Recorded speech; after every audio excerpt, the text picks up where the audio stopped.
Okay. Hi, everyone. I'm here without my co-host tonight. Will be our 30th episode of Candidates for Assange, and of course, it's post-election, and I certainly wish we had connected before.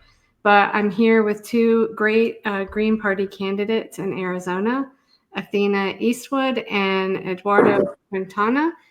And let's see, Athena, you ran in the 6th district, Yeah. right? Yes. And Eduardo ran for Senate. And let me toss it to each of you, and you introduce yourself. I'm going to pull up some numbers. Oh, sorry. So, Eduardo, why don't you start? Well, my name's Eduardo Quintana, and I ran for U.S. Senate under the Green Party banner in Arizona. And my platform was very similar to Jill Stein's platform. I thought she was an excellent candidate, and it was centered on people, planet, and peace, taking care of people, paying off student loans, Medicare for everyone, food and clean water for everyone, and planet for the planet. We want to address, or we have been addressing, the rape and pillage going on by multinational corporations, some of them from out of town, out of country. The Saudis have bought up a whole bunch of farms here in Arizona, and by having a farm, they own the water rights. And so they pump the water and then grow alfalfa, which is a very water thirsty plant. And then they ship the alfalfa to Saudi Arabia, and almost for free. The water for farms and for the mines is free in Arizona. So they've been coming in and just devastating the aquifer under us. We also have a mining company, Hudbay Minerals from Canada, and they're devastating a mountain that's right outside of Tucson, Arizona, the Santa Rita Mountains, and it's known as the last refuge for the last uh, leopard in the whole United States. And it's a place where people go and hike and picnic and enjoy. But this company is bulldozing this whole mountain range to dig for minerals, mainly copper and gold. And according to the mining laws of the 1800s, they're allowed to use as much water as they can. In the meantime, they're announcing to us in the Pima County and in Tucson that they're switching to potty water for us, Mm, for the residents, while these foreign mining companies can use up as much clean water as they want. And I'm waiting for people to react. It hasn't happened yet. There's so many things to react to these days that it's kind of hard to single out just one issue. There's just so yes. many. We're really, really, really going to be challenged in this coming period. With the authoritarian regime of Donald Trump stepping in and all the people that he's appointed. It sounds nightmarish, and if he, for instance, tackles the immigration problem the way he says he's going to, by deporting millions of people, I can't predict how that's going to go. But many people are going to have some very powerful reactions. For instance, my family, I was born in Mexico. Half my family was born in Mexico, but part of my family was born in the United States. And we're all citizens because, for one reason or another, we had rights to do that. But I know his administration has talked about making some of these laws retroactive. So that's a threat. Even just hearing about this is a threat. I mean, challenging my legitimacy to be here. I have a great grandfather that fought against the U.S. invasion of the whole Southwest. He was a general in the army, in the Mexican army at that time, before there was a border. And now the later immigrants, it's kind of like what's happening in Israel, have come in and they're delegitimizing the people who are residents here and have been for hundreds of years. So I am part Native American, 26%, and the rest is Mexican, Spanish, Basque, but from the 1600s. So my relatives helped to found the town where I was born, which is Durango, Durango in Mexico, but lived in the Southwest. Mhm. And so I feel like I have legitimacy to be here, and it's not going to sit real well with me or my family to tell me I don't belong here. Right. So that one kind of grates me, plus the water, and plus the way they've turned our kids into commodities that are just indebted forever, debt Mhm. slaves. I mean, that's not right. So our platform was in support of the kids, in support of Medicare, in support of housing. Housing has increased. There are lots Mhm. of people out there that need housing. I was parked behind Like a 40%, I think, up. more and more every Where day, where I am, I think it's actually higher, but more and more every day, and I have a tendency to overtalk. So I'm going to let. oh, no, no, you're No, great. I mean, this is what I want you guys here for. I was just okay. gonna ask if there's I can't think of the guy's name. He was on ER. He's a comedian, and he did this great special. I think it was HBO, and I'm going to have to look up his name. I can't remember it, but he talked about the history of in this country and like South America. He's a Hispanic actor, comedian. I'm going to have to look it up, but anyway, it's amazing. It's funny and it's also serious and really great, like history lesson. But yeah, so maybe we can jump to Athena and you can introduce yourself and tell about. And I know are you originally from Ireland? Yep. Okay. Yep. Yep. Yep. Yeah, here, CD6, Tucson, southeastern Arizona. Mm-hmm. Yuma County is like 58% Democrat, how they just voted. But the other counties go from like 60 to 75% Republican. And in the district also, 36% registered Republican, 30% registered Democrat, the rest independent. But those numbers even went up in the last 3 or 4 months. It was Mm-hmm. 28% registered Republican and 23% registered Democrat. So there were big switches in the registration the last few months as well. But I mentioned the difference in the counties, the leaning, significant differences in leaning, just to make the point of the divided country and how difficult it is, even in one congressional district. How are you going to satisfy everybody? Is it Grijalva's district that he's been there like 25 years? Very heavily Democrat. You could say gerrymandered, given Democrat, secure.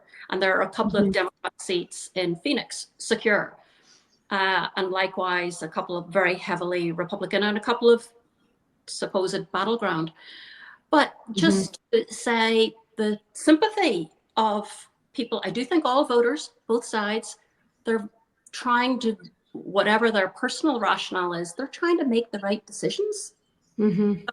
I definitely don't think the vitriol is very helpful. But, Right. and I will say, I'm getting a lot of hate on And X, yeah. a couple of abusive phone calls. But Mm-hmm. as I said in my little video about voter rights, Mm-hmm. what I'm fascinated with is basically insulting fellow Americans, other voters. They're Mm-hmm. fully aware of what they're doing when they're selecting a Mm-hmm. choice. And if they wanted the Kirsten Engel, if they wanted a Democrat, they would have voted for her. Mm-hmm. Yeah, I None of us noticed. are in control of how other people choose to make their votes. Right, right. And since we're kind of being a little more casual, I'm going to speak a little more off the cuff here. But, I just, as a former Dem voter myself, Right. I'll just be forthcoming. I voted Green and Libertarian in this last election, down ballot, some Libertarian. But this idea that I hear constantly from the Democrats that somehow those green votes belong to them, and Right. that if you just weren't in the race, they would be voting for the Democrat it's just absurd. It's arrogant. And I'm just so tired of hearing it, because a lot of people I know that vote green or libertarian would not, they might just not vote at all if there wasn't another option. Right. And I know that's me. So I'm kind of tired of hearing that. But your race in particular, Athena, was really close, as I just had this up here. And so I think some people see that and they're like, oh, look, the difference here, that should have gone to, again, they think they own the votes and that should have gone to the Democrat, and she would have won. And I just think, I don't know. So you were saying about the registration. I'm curious is there anything you can share that you heard on the ground from people? Do you feel like there was funny business with registration, or do you think more people just came out and... No, nothing like that. Mhm. Just, well, like we saw in the election, the tide turned. Mm-hmm. Mm-hmm. Yeah.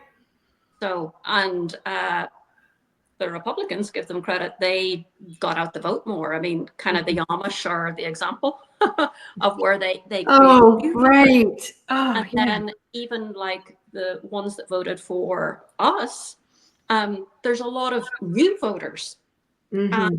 have been disaffected for many years Right. and compelled to vote. But it was a nice turnout for the Greens in Arizona, for Eduardo. Yeah. I'll pull that up too here. There were 2 congressional races in the Phoenix area as well that did similar. So I think there's a surprise. Eduardo can talk about the Abandon Harris movement and the Phoenix connection. Yes.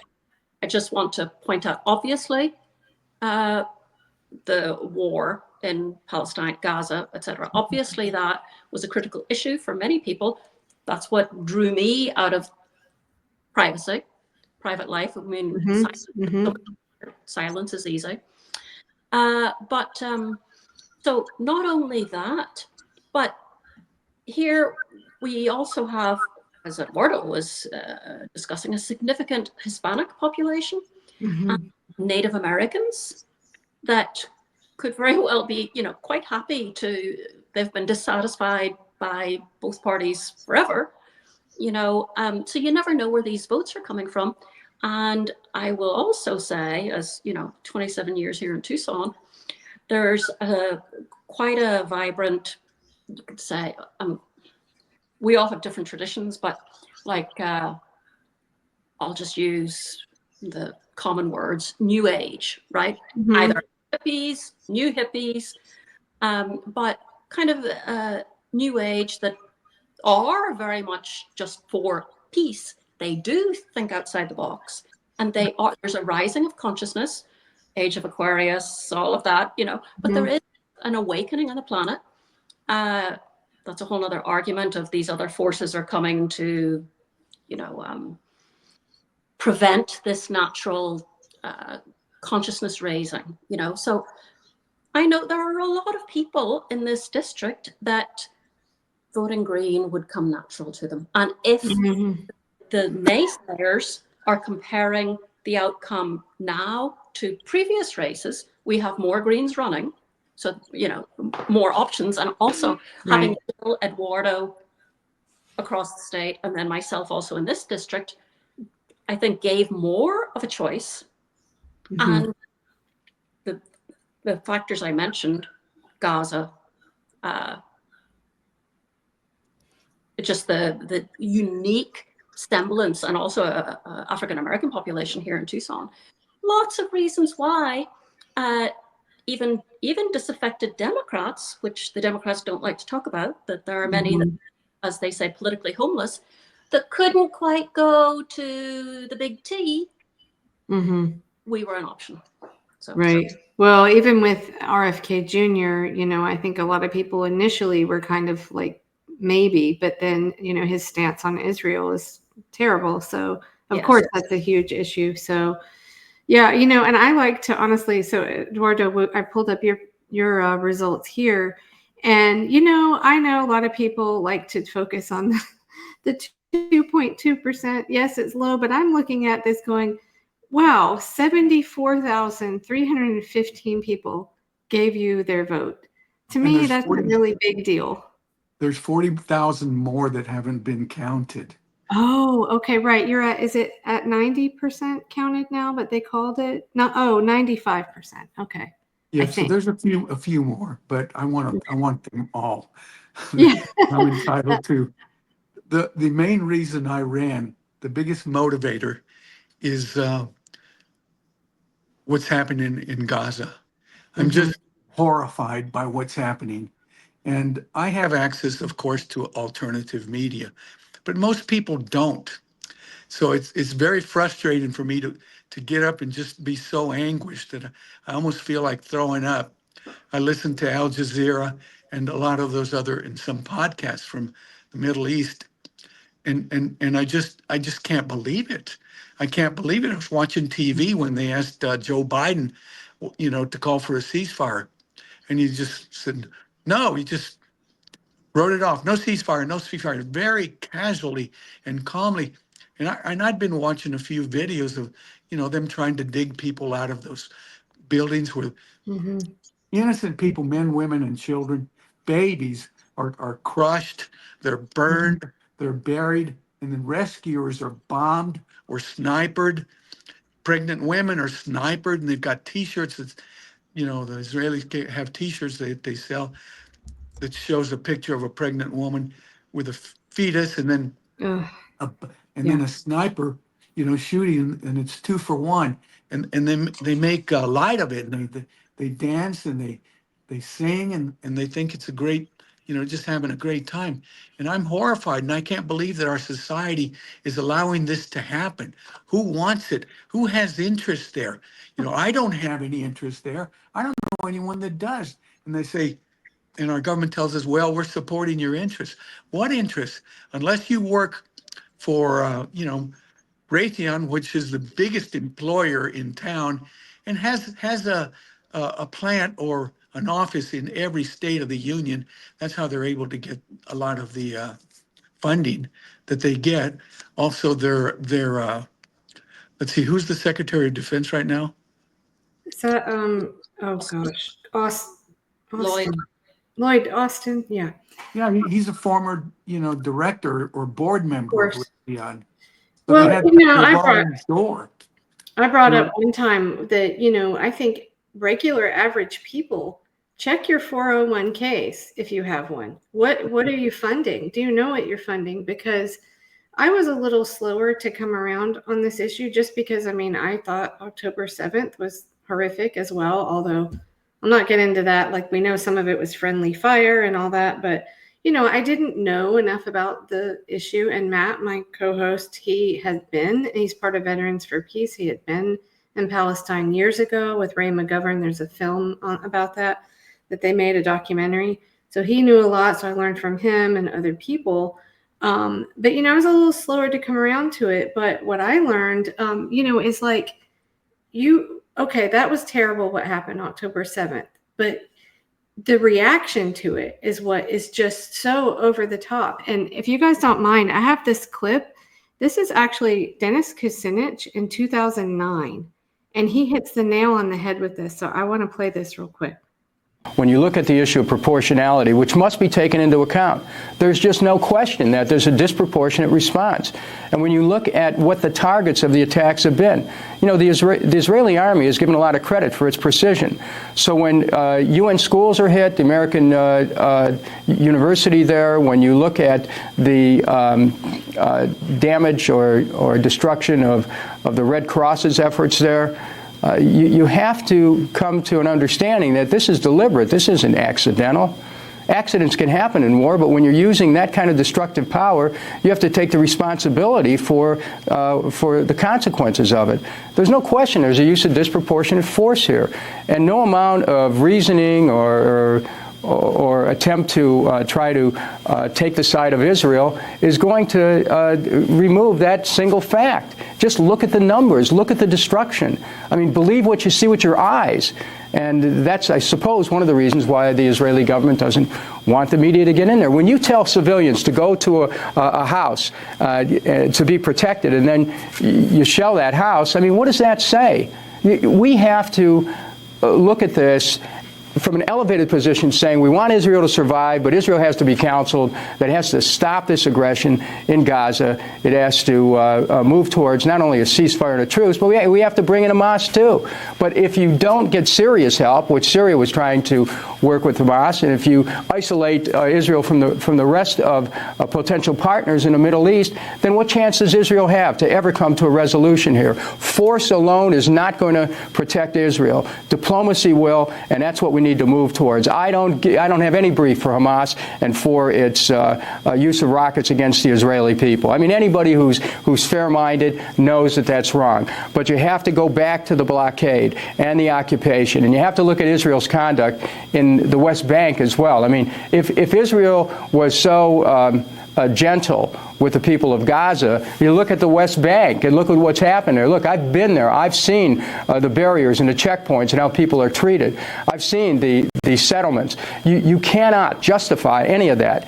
And so if we're going to move towards peace, Israel has a very serious role to play here. The United States should take an even-handed approach, and we should help our ally Israel work away in a path towards peace in concert with the nations of that region. And of course, that was 15 years ago. Israel is not my ally. Right. Well, again, that was 15 years ago. But he was saying, like, you know, why we don't have to flatten all of Gaza. They have the capability, especially now, of very targeted stuff. Yeah. Go, please. I got drafted in 1969 because of the Vietnam War. And at that time, there was a story that was being publicized about a little hamlet in Vietnam where American soldiers had gone in and massacred the entire population. And Walter Cronkite was on TV and talking about it and how they put a bunch of villagers in a ditch and children were trying to crawl out of it. They were kicked back in it and shot. The whole country was horrified. I was horrified. Well, that hamlet was called My Lai. And the company that attacked him was Lieutenant Calley, yes. And Lieutenant Calley paid the bill for that.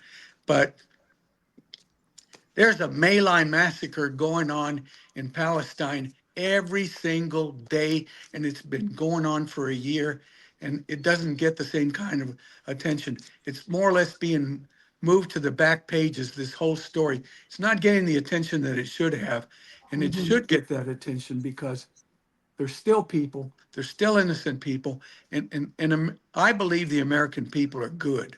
The American people are good, and if they knew that their money that we badly need to feed our own people, to have clean water, to build housing, to build hospitals, to have Medicare, that money is being spent to massacre, villagers in Palestine and the West Bank.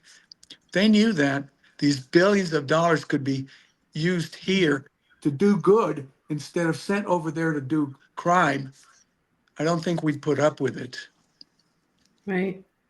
Athena. Yeah, I just wanted to say, obviously there was a massive history, 60-year history before 09. But in 06, when Hamas was first elected, Hamas had been an on-the-ground charity network. So they had served the local community. So then when there were elections and they turned into a political party, the populace knew, well, who's on our side, who provides for us, so you could say a smart tactic of Hamas, but it was very natural for people in Gaza to vote for Hamas over the PLO. And it was democracy. Oh, the Israelis withdrew completely and they can have elections. Okay, so that was the free vote. And immediately the Israelis cut them off, and the Americans. It's like, no, it's supposed to be just the illusion, the guise of democracy. But if you vote contrary to how we actually want you to, well, we'll isolate you. And so they were immediately blockaded. And I love, well, I don't love the fact, but that after hearing that clip about '09, that Eduardo immediately remembered that the public had been horrified at these, it's not even tragedies, massacres in Vietnam. And I believe that would have been, Dennis Kucinich, it must have been January of '09, because it was right before Obama's inauguration. After New Year's, like a 3-week, may have been more, but this is just coming off memory, bombing campaign in Gaza. And I remember with friends saying he's not even inaugurated and he has blood on his hands. And then he's hardly in office a few months and he gets the Nobel Peace Prize. He hadn't achieved anything, but the fact that he was elected, I guess, which was historic. But '09, I think it was about 2000 bombed then. And I think maybe 2014, again, a similar bombing campaign in Gaza. And just like COVID and we were locked down, all of these things are predictive programming. So in our collective conscious, especially in the US and the West, so despite, okay, everything that's been going on in the West Bank and all the history there, but the new Gaza tragedies, from the bombing campaign in '09 and 2014, that we get used to the idea, and I've heard it many times, oh, it's just that conflict again, or oh, what does that have to do with us? And we It's get easy to tune out from a lot of Americans. They can just tune it out. Yes. And yeah, and I mean, each time the numbers are ramped up, but and then with the Vietnam parallel, or we can go Second World War and the Japanese, Iraq, etc. The dehumanization. Yes. Yeah. That is a precursor that allows us to. It makes you realize, like, through this, I've come to realize this is how the Holocaust happened. Is, you know, you just, if you end up, you're just looking around every day, like, how are things just carrying on as normal? And I do want to say, I'm sure you guys know about the uncommitted movement that they tried to speak at the Democratic convention and they were just shut down. Yep. But then, you know, I was not happy to hear when I guess they didn't come out and endorse Harris, but they basically did, because they said, you know, we're not going to endorse her, but don't vote third party. Right. I mean, what does that mean? It means nothing. I saw it coming. I wasn't surprised, but it's still, some of those people formed an organization here in Arizona called Abandoned. Yes, I've heard of that. And they reached out to us. Jill Stein came out here and spoke to them, and the rooms were full. 500 people were there at a banquet in Phoenix to listen to Jill Stein. We were treated like celebrities because we had decided to support the Palestinian struggle and call for a ceasefire and call for an end to arms sales to Israel. And they went out and campaigned for us. I got 74,000 votes in Arizona in a campaign that was attacked from the get-go. Yes. The Republicans planted a candidate and the Democrats planted a candidate. I've got a clip of that, of your the co-chair, but continue, then I'll play it. In the primary, they challenged us, and we had to go out and campaign against people who were not in the Green Party and not running on our Green Party platform, but running as Green Party candidates. Yeah, I heard people were saying, Athena, I hope you don't mind me just saying this, you know, oh, well, she came in late. Where did she come from? And there was some question. And so when I first, you know, found you, I was like, well, yeah, I hadn't seen her before, and a name change and all this stuff. And there were a couple of hit piece articles that I found. But then I just reached out to Cody, who's the former co-chair. I didn't really know him, but I'd had an interaction or two with him on social media. And I just said, hey, you know, do you know anything about this candidate? And he said, oh, yeah. And he said, no problem here. But I did see, though, should I play this now where he explains about your other two? Yeah. So Hey everyone, it's Cody from the Arizona Green Party, and there is some fuckery afoot in the primary election. Let me tell you all about it. So, particularly, this has to do with the U.S. Senate race here in Arizona. It's the race that is essentially replacing Kirsten Sinema, who is not running for re-election. And on the Green Party's primary ballot, there are two candidates that are going to appear as written options. Those two candidates have no connection to us in the AZGP. They are essentially duopoly-backed sham candidates who have infiltrated and basically stolen our ballot line to work in the interests of either the GOP or the Dems. So on the Dems side, infiltrating our party, we have Mike Norton. Mike Norton has taken over, I believe it was over $23,000 from both Democratic Party super PACs and Democratic Party mega donors. We have a whole thread about this on our Twitter that you can look for. But basically, this is somebody who was recruited by the Democratic Party to run in our primary, use all this money from corporations, basically, and essentially try to win the primary and then keep an actual Green off the ballot from challenging Ruben Gallego. He has no connection to us. He has never volunteered. He only ever registered as a Green when he filed his paperwork to run. Before that, he was like a centrist Dem, and before that, he was like a never Trump Republican for a lot of years. So this is somebody who does not understand our party, who does not have the best interests of our party or our voters in mind, and he is trying to deceive you. The other side of this equation is Arturo Hernandez. Arturo Hernandez is a GOP operative who is essentially trying to do the same thing, but is trying to stay in the race and basically take votes away from Ruben Gallego so that Carrie Lake can win. He is backed and supported by GOP influence, particularly out of Nevada. There's a firm that his campaign works with that is notorious for helping with GOP campaigns. He has been actively adversarial with us in the AZGP. And yeah, so he's bad news. So now I know you're thinking, okay, so if both of the candidates on the ballot are shams and infiltrators and fake Greens, who should you vote for if you're a Green in Arizona? And we do have our own endorsed write-in candidate. His name is Eduardo Quintana. He is a longtime Green Party volunteer and organizer out of the Tucson area. He is a retired union guy.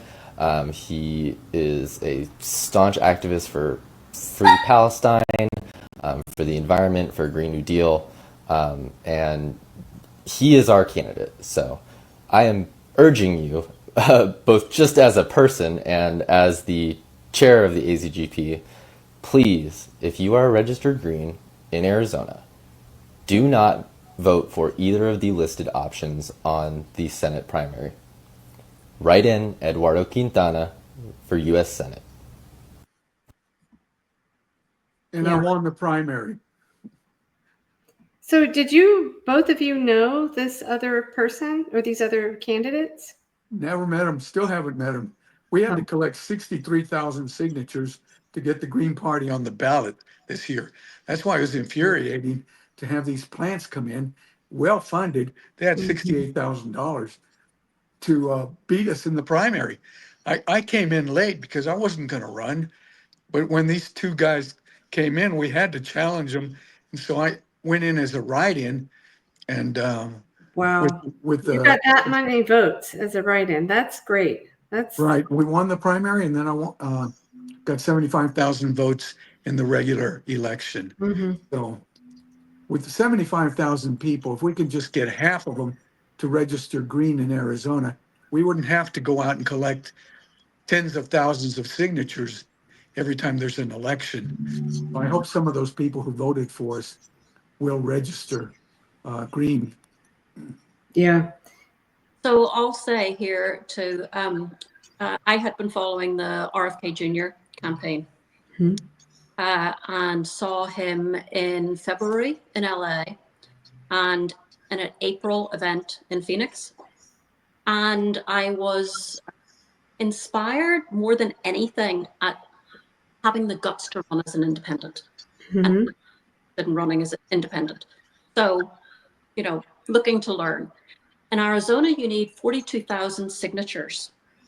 And then you need more because they can be, you know, questioned. 40, I mean, that's big time money. And as an independent, mainly because, as I said, half Arizona registered voters are independent and nationwide, that there's a hunger for that. And as a way of trying to bridge the divide, bring people together, have another option other than MAGA. But just the idea then, practically speaking, was just kind of ludicrous. And as we already discussed, I was not in favor. I respect many of his endeavors regarding health, but we already discussed his position in Israel is absurd. Well, he says he's pro-Palestinian, and being Irish, he knows exactly the parallels and the realities of what that is.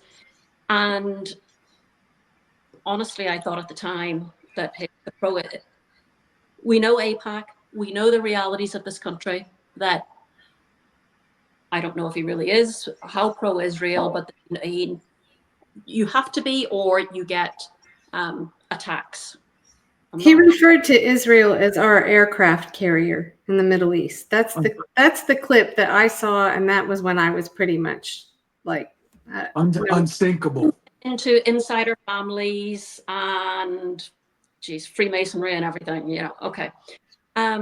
But also I went to see him the first time because any of us can think, okay, what's the game going on here?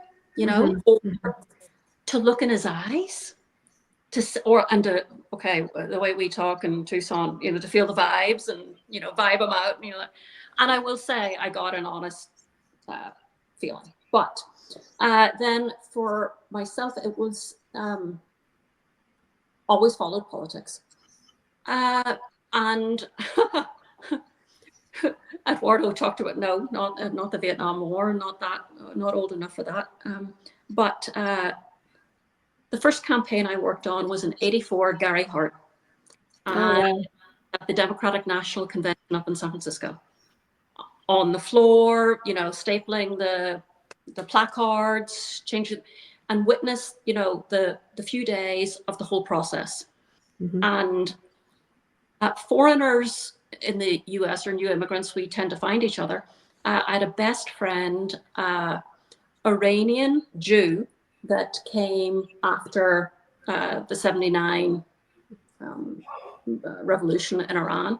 Another friend, Chilean, that his father had been part of the Allende government, and the family escaped to the US. I'm making that point because it's this odd thing about the US that you get escapees kind of from governments and situations all around the globe that the US meddles, and people from whichever sides then seek refuge here. Yes. And we all managed to find each other. But this Chilean was outside the convention in '84. Stephen Kinzer? Yeah. Do you know who Stephen Kinzer is? No. So there are a couple of great interviews. So I worked with Randy Credico for a number of years, 4 years, on Live on the Fly and Assange Countdown to Freedom. But one of his guests, regular guest, Stephen Kinzer, and he's actually at Brown University, but they're great interviews. And it was a real education for me because I sure didn't learn this in college, you know. And I think the first one I learned about was Mossadegh, and that I was like, oh, okay, so that's what we do around the globe. And then you learn it's always, it's gone on for so long, for so many decades. And I guess our economy is completely dependent on that continuing.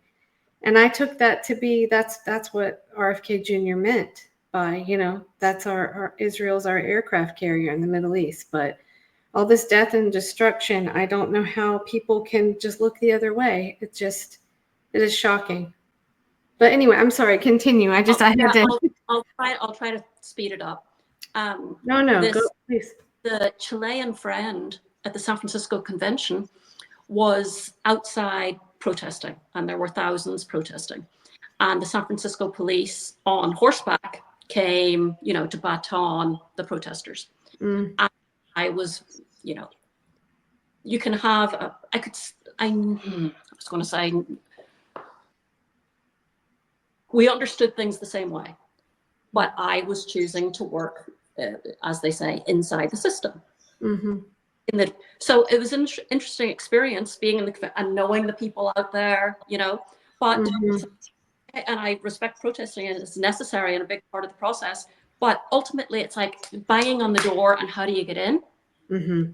And then I was making the point about being a participant in the Democratic Party, and then don't need to discuss why. I will say one major thing that made me fall out of favor with them.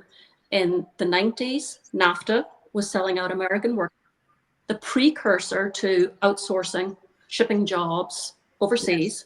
Yes. They didn't care about American workers, salaries, aggregate demand here to buy their products. It was just, the maximizing profit, fine. And also the triangulation of the Clinton campaign that picked mothers off benefits.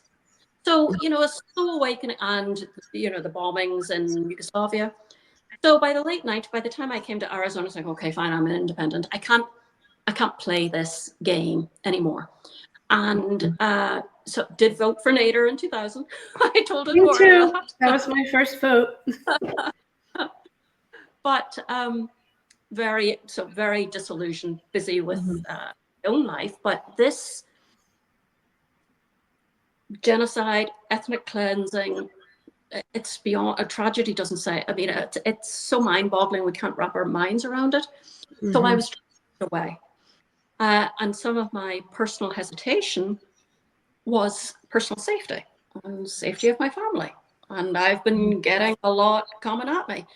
So I knew the risks.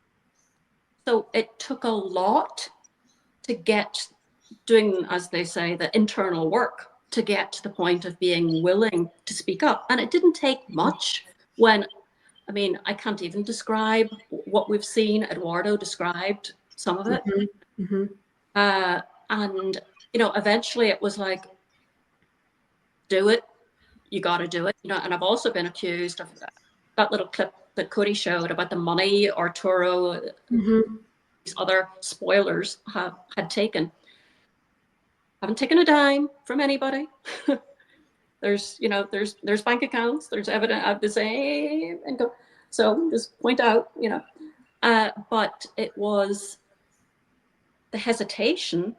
And then finally I was dragging my feet, but then I knew I was compelled. I have to. I just have to. Well, to quote Assange, courage is contagious. And we talk about that a lot on this broadcast. And that was my idea from the beginning, is I felt like it's not any one person's voice and it's not any one party or, I'm very strong. I feel very strongly about, Greens and independents and libertarians or whatever a couple other parties we had random joining forces in this. And when you hear someone else speak up, then it grows and there's more power. And I think, I just really feel like it's amazing. Like you said, Eduardo, you hardly had any money. You came in really late. You had the media against you. You had all these other things against you, and you still got as many votes as you did. And I hope that, we can keep going into, our plan, Matt and I've discussed it, and I believe we're going to keep going into 2026 and keep trying to gather more candidates together. But I think you definitely need a good ground game. Obviously you guys had one there in Arizona, it sounds like. Well, the Abandon Harris movement that they started here really, really boosted our spirits. And they're Mhm. going to continue because as long as their families are being murdered by our government in Palestine and West Bank, they're going to continue to grow. And so we're reaching out to them. We have a lot of vacancies and we're reaching out to them to join. I Mhm. really want to pat you on the back for having this show, this podcast, because part of the reason that we were blacked out by the media in Arizona for the most part. Our campaigners and candidates were not covered. News conferences, or things like that, or news releases were just not covered. Part of the reason was that we were counting on, there's a commission in Arizona that was formed a few years ago by voter initiative to try to keep an eye on the elections and make sure that they were doing the right thing, being honest and being open and being democratic. It's called the Arizona Clean Elections Commission.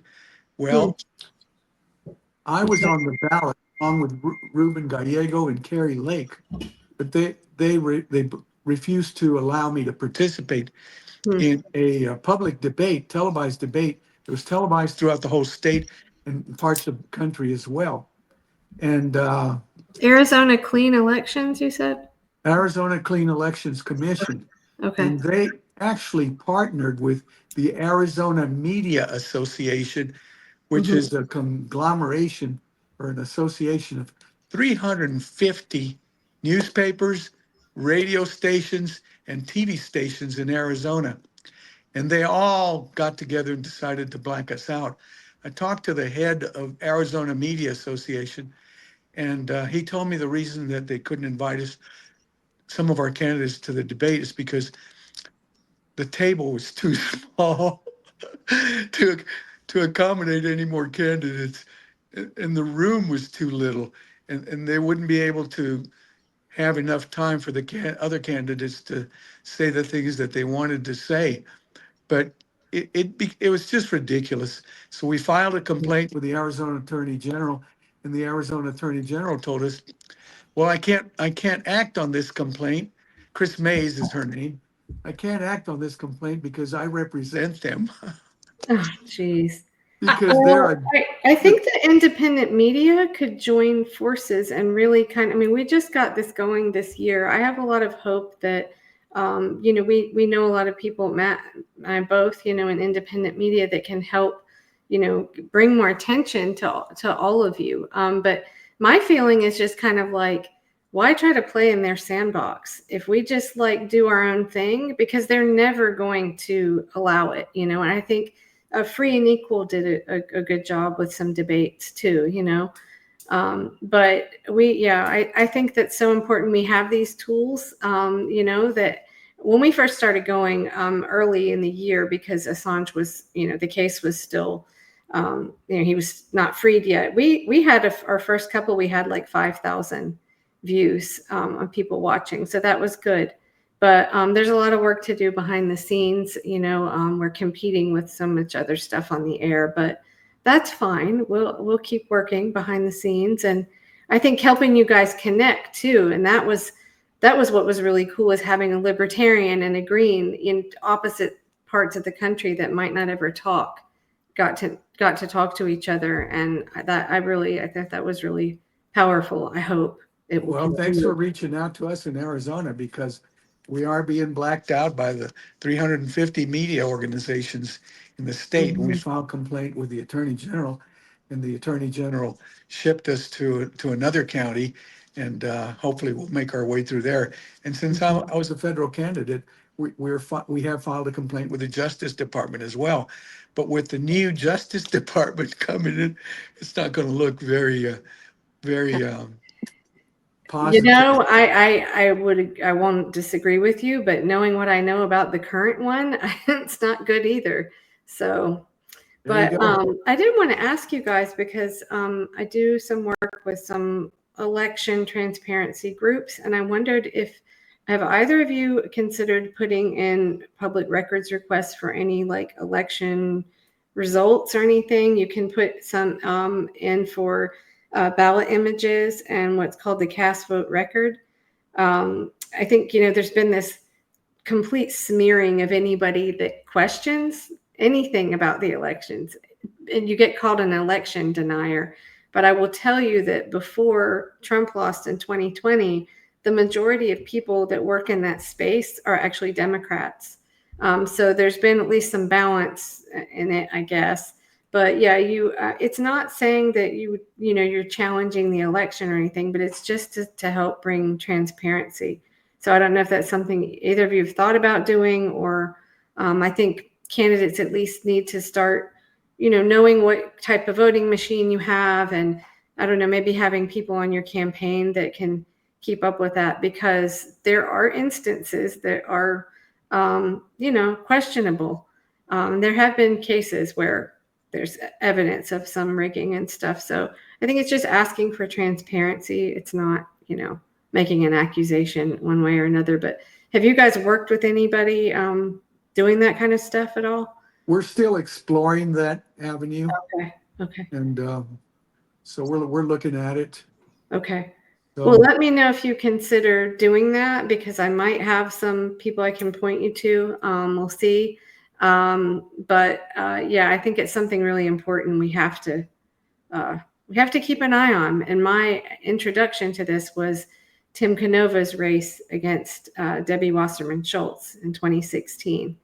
Yeah, and there was some statistical evidence that and they destroyed ballots, which was illegal. So, I mean, I just think it's something to be aware of and watch, because well, the Arizona Clean Elections Committee broke the law, and so we're looking at that. They broke the law. It's written in the law that an agency that's part of the government cannot put an advantage in that affects elections, and they did. They donated this free TV time to my opponents, and discriminated against me and left me completely out.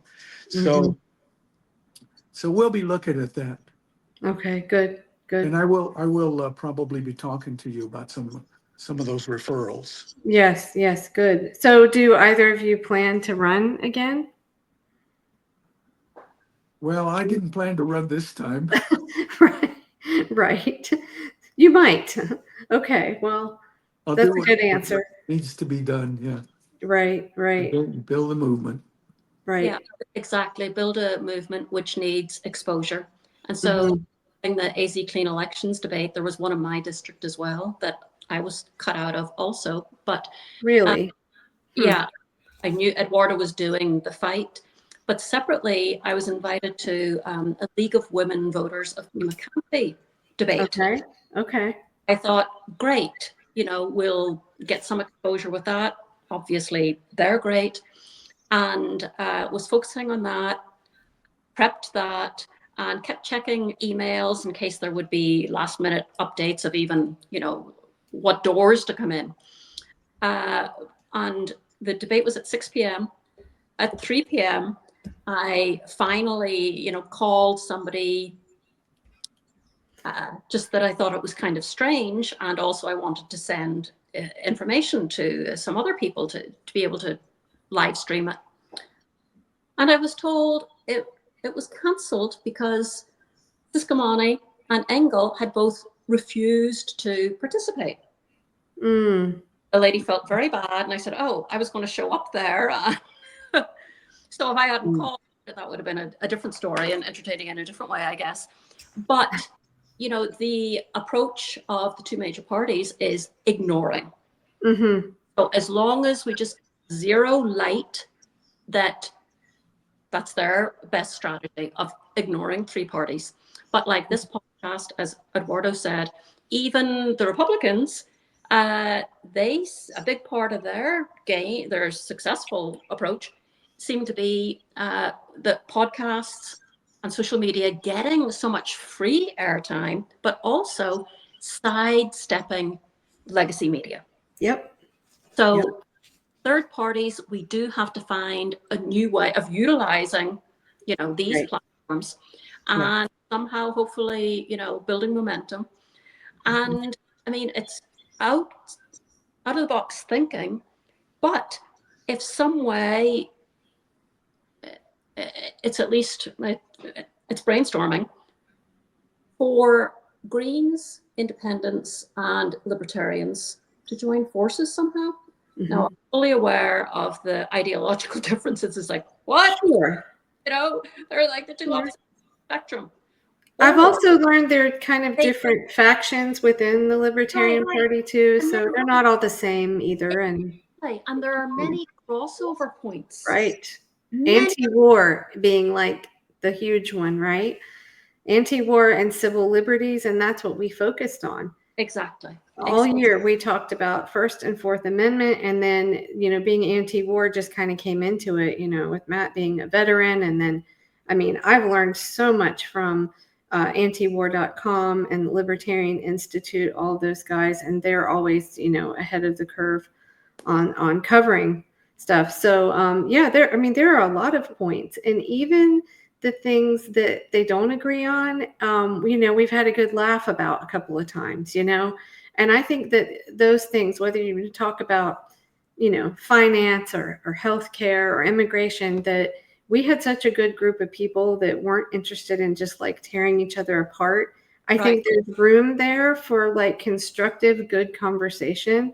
Yes. But of course, that's not what the media wants. They want to just continue this, you know, back and forth. And, you know, I hope that this can grow and we can do more debates that are, or not debates, but panels to discuss these things in a constructive way. Because my feeling is this is a huge country and we are not all going to be, I always say the same thing, but you've got someone in Brooklyn is not going to feel the same way about every issue as someone that lives in Oklahoma. You know, I mean, it's different. People, we have different ideals, but there is a lot of crossover there. And those are all, if you watch debates on mainstream media, they never touch those issues. The issues that we agree on, they don't touch them. So I think there's a lot of room there for good to come. And I would love to have you both come back at some point, and especially when Matt is back. He ran as a Green, and if you don't know about his story, Matt Ho was here. He's in North Carolina as well, where I am. We're about an hour apart. But the Democratic Party came in, and it was a complete campaign of voter suppression and voter intimidation. They were going door to door trying to get people to remove their names from the petition. I mean, and it was all backed by the Mark Elias Law Group. So, you know, they just keep losing and they want to blame it on all these other things. But, you know, I told someone else today in a little short podcast I was on about another issue that I think is really important. And I tell everyone I speak to now, do you know about the Equal Rights Amendment? The 38th state, Virginia, ratified it in January 2020. And I learned about this from a wonderful candidate we had on named Kat. She's an independent, or was an independent in Arizona. And she had women's rights attorney, Wendy Murphy, and Equal Means Equal, and Marianne Williamson and Jill Stein on a panel. And they all talked about it. And the attorney explained how the Biden-Harris administration has fought against publishing the Equal Rights Amendment just like Trump did. They blocked it. And the reason is, to quote her, she said they need to fundraise and they're fear-mongering for votes. Right. So if they lose that issue, if they can't say, and when I was on this podcast earlier, the interviewer, he said, you know, I'm hearing all these stories. People are like furious. It's ripping families apart. You voted against women. Biden, Harris are against women. Why fight this in court? Why would they not publish that? Yeah. So just look it up. Go to Equal Means Equal, or like Google Wendy Murphy. I've been blasting it on Twitter. I've been trying desperately to get people's attention on this because, you know, if that solves this issue, we don't have to codify Roe v. Wade. If it's published in the Constitution, it's done. Then why aren't they doing it? I think it's because that's all they have left. That's what I think. Right. But on that point about the fundraising, and Jill Stein talked about this quite a bit. Over the last 30 years, there were at least 3 times where the Democrats had the executive and both houses of Congress, Mm-hmm. that they could have codified Wade. Yes. And the very last time was, so in the spring of 22, when Dobbs was leaked, but before it was official, still they had the opportunity and the chance. And Lindsey Graham, of all people, proposed it like, okay, we're the Republic, we're not going to fight you on this. You can get this done, because they also knew it wasn't good for them. Mm-hmm. They knew it's a hot button issue and they want to win elections. So, but the Democrats refused because it's a good fundraising issue and get out the vote. And that worked in 22. So the supposed red wave of the fall of 22, well, no, there was Dobbs and there was the abortion issue. So it worked great for fundraising and vote. And they played the identical card this time. I'm just making the point, the rights are needed, but it could have been done versus playing politics with it.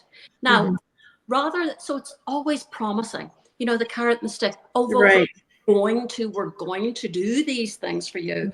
Versus if they had delivered, they could have campaigned on that. We delivered this to you. We can get things done, you know, and we succeeded. And there's all these more things we can do for you. And then obviously we know it was on the ballot, you know, here in Arizona it won 60%. So it was, you know, now seemingly state by state, even red states are passing protections. But, you know, Democrats don't like to hear that. They want to hear more promises rather than, well, what about if the Democrats failed you? Because their idea of the best strategy, looking back now as they're supposedly dissecting their campaign a little bit, you know, maybe, you know, there's always what's next. I mean, this issue has been so long. I don't think they can. I don't think they can change and represent the people. I think they're beholden to the donors and the war. I mean, if this wasn't enough, if what's happening in Gaza was not enough, I don't see what could be. So I don't know. I just feel like we have to fight for other options, and I am all for I just want people's votes to count. I want people to be able to vote for who they want to vote for. And I think on that note, you know what, I will, we'll end. I'm going to play a clip that is from, this is a panel. I think we had all libertarians this night, but they were talking, it's really short, and they're talking about ballot access and how that's really a First Amendment issue. But we'll end there, and then you guys can stay on a minute. I'll end the live stream. So I'll play that. I realize that this comes down to being just a First Amendment violation. Like, if you don't have access to be able to vote your conscience and to vote for who you want to be able to, because the two major parties have put so many barriers and so many challenges for people to be able to get onto the ballot, then you can't exercise your basic First Amendment principle just by simply casting a ballot, because they're keeping people off the ballot with their arbitrary rules.